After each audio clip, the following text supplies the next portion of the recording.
All right, so your network. So these are your connections. And on the one hand, I would say more is not necessarily better.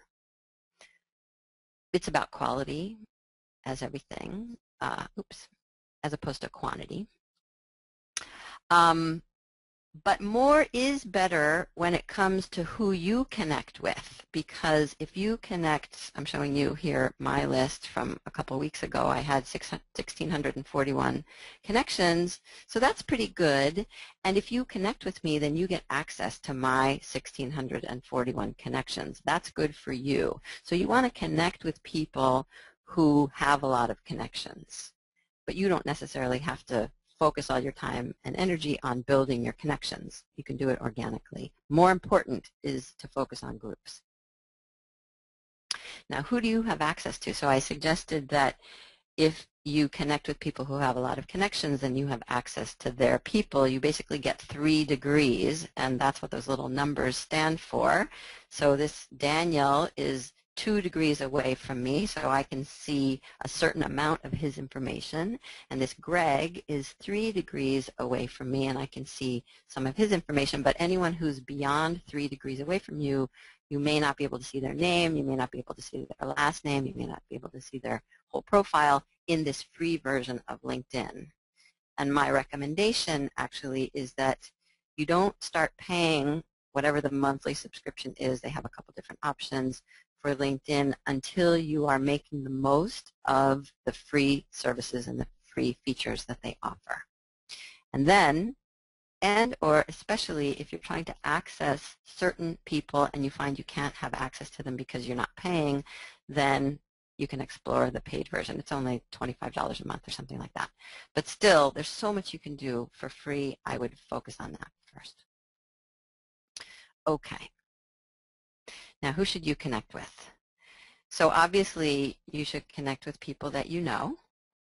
And here in my profile, in my connections section, I'm clicking here on people you may know, because LinkedIn, has these algorithms where they can come up with people they think I might know, and then you can click on that connect button. And I also think that you could and should connect with people you don't know, but you have to do it in the right way, and you have to do it in a very personal way. LinkedIn recommends officially that you connect with people you know, that's what a connection means. But frankly, more and more people are using LinkedIn as a prospecting tool. It started out as a recruiting tool. Now it's more and more a prospecting tool, which means that you're using it to find people who you don't quite yet know, but you want to know. And so I'm going to show some examples of how you can approach people, but I am recommending that you connect with people you don't know if you do it in the right way. So what is the right way? Let's see if that's next. No, wrong way. Okay. So here's how you connect with someone, and I'm suggesting you connect with possible prospects. You connect with new networking buddies. In other words, if you meet someone at an event in person, one of the best ways to immediately follow up with them is to go on LinkedIn, find them. They should be there. Most people are. And then use one of these invitations to connect with them. So, if you're not a friend, don't say you're a friend. I like the option of colleague because it's kind of abstract, and if you've met someone but don't know them very well, then they could be considered a colleague. And but I'm recommending not to click on I don't know this person, because I don't think they'll allow you to connect with them. But then in the personal note, always, always, always write a personal note, especially if you don't know the person, and say why you want to connect with them and what you have in common, if anything, and that you can find on their LinkedIn profile.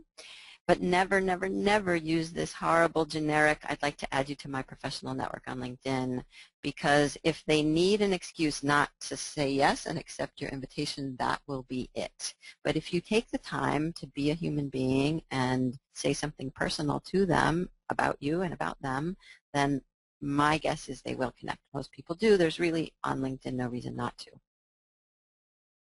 And then here's an example of, I'm just going to show a couple of these, someone who tried to connect with me actually in January. I didn't know him. Hello, how are you? Happy New Year. We're both in the Spark group. Okay, so that's a nice connection through a group. And he says, I'm a boutique printer in New York City. I print for many of the Spark members. Do you do any print purchasing for your clients? Maybe I can send some samples of our work. Have a good weekend. Nice, friendly, fine. Yes, selling. That's fine with me. Doesn't bother me. And so I connected with him.